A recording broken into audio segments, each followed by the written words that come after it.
Shalom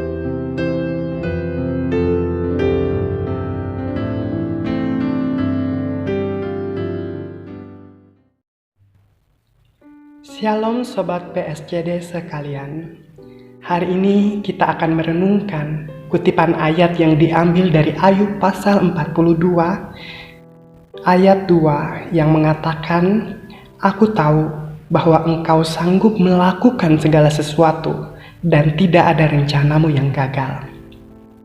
Saudara sekalian, setiap dari kita pasti pernah merancang sebuah rencana dan mewujudkannya. Tetapi apa yang terjadi jika rencana tersebut gagal? Sebagai makhluk yang diberikan akal budi, kita pasti akan menengok ke belakang, mengevaluasi rencana tersebut, dan menemukan alasan serta faktor-faktor gagalnya rencana itu.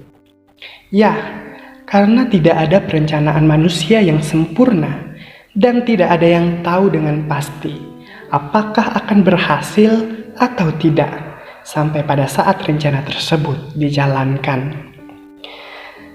Saudara sekalian, saya akan mengawali renungan ini dengan sebuah cerita tentang salah satu rencana besar umat manusia di zaman modern yang hendak mengalahkan rencana besar Allah. Hingga akhirnya rencana tersebut mengalami kegagalan. Biar bagaimanapun besar dana yang dikeluarkan, ribuan ahli, teknisi, dan para pekerja profesional dikerahkan, dan jutaan kali memeriksa ulang rancangan, manusia tidak akan bisa lepas dari kegagalan.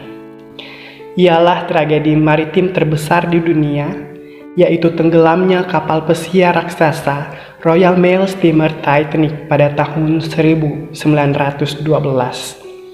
Kapal yang disebut sebagai kapal terbesar dan termegah pada zaman itu. Bahkan kapal Titanic diberi julukan The Unbeatable atau yang tidak tertandingi, dan The Unsinkable yang tidak pernah bisa tenggelam. Ya, kapten pada pelayaran perdana kapal Titanic, Edward John Smith, berkata, "Bahkan Tuhan sendiri tidak mampu menenggelamkan kapal ini." Seluruh kru kapal pun dengan percaya diri membangga-banggakan mahakarya ini. Mereka yakin kapal ini telah dirancang dengan sempurna dan penuh perencanaan yang matang, sehingga tidak ada cara baginya untuk tenggelam. Tapi atas kesombongan itu, mereka mengabaikan faktor pendukung keselamatan lain karena hanya mengandalkan rangka kapal yang kokoh dan megah. Mengabaikan sinyal peringatan kecepatan kapal dan pertanda gunung es, hanya membawa sedikit sekoci penyelamatan, dan masih banyak hal lain yang terabaikan.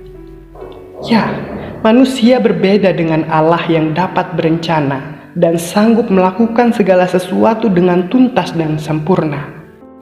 Manusia hanya boleh berencana, tetapi Allah lah yang memutuskan.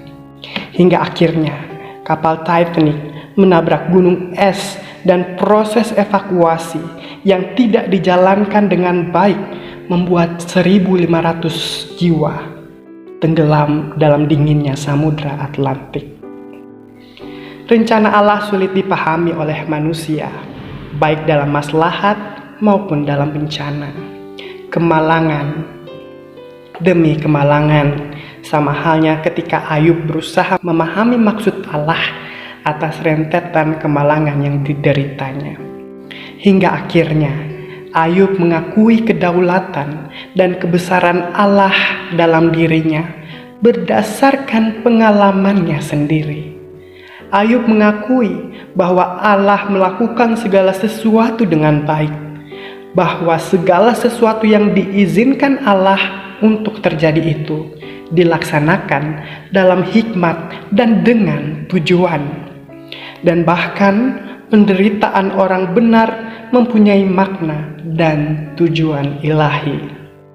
Ayub mengakui bahwa cara-cara Allah ada di luar jangkauan pemahaman manusia, dan akibat salah pengertian dirinya telah mengatakan bahwa hal-hal itu tidak adil.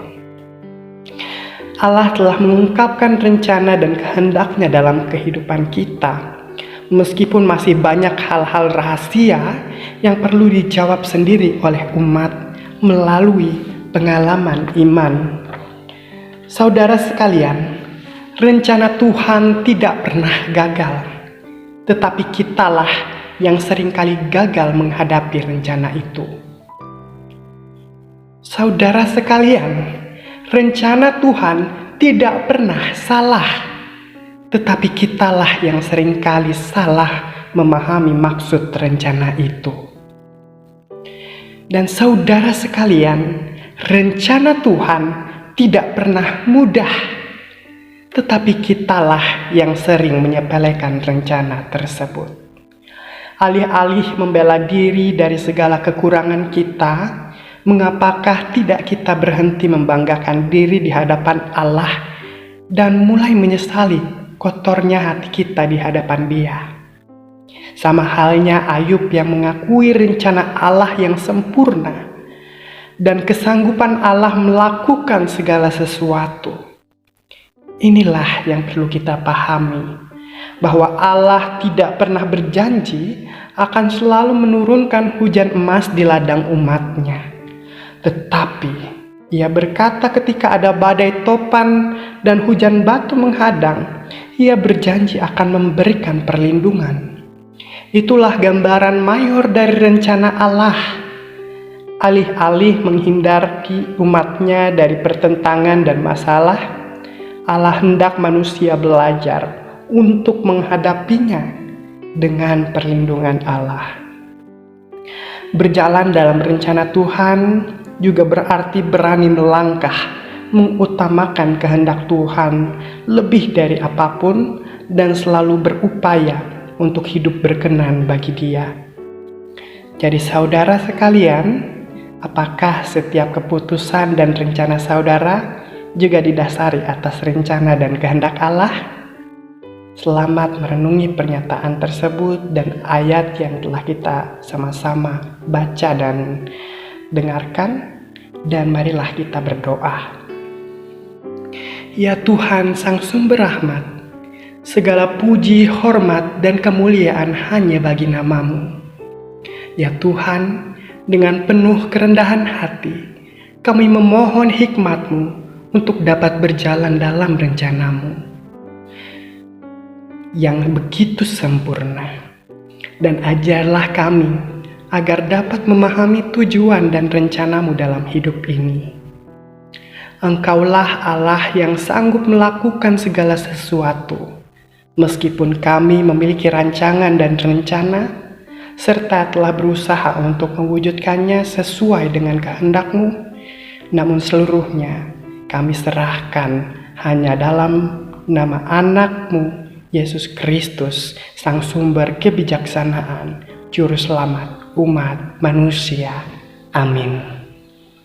Terima kasih.